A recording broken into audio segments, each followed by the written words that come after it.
When working with a range of objects, sometimes, you want to align or resize them evenly.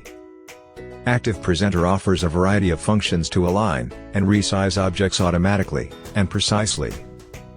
For example, I have 3 shapes like this. To align them, you can drag the object, and the orange lines will appear, to help you snap objects easily to the center, or edges of the canvas or other object. Another way to align objects is aligning with the anchor object.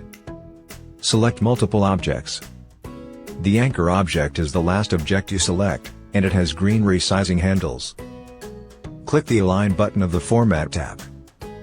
Here, it provides you with many options to align objects, such as Align Right, Align Left, etc. You can also align one or multiple objects center horizontally, center vertically, or both. Now, we have objects arranged in a column. For example, you want the distance from the blue shape to the orange and the pink ones to be equal. It's very easy, just select the Distribute Vertically option. ActivePresenter allows you to resize multiple objects at once.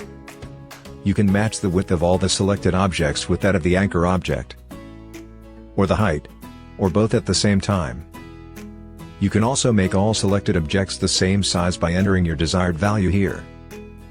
That's it.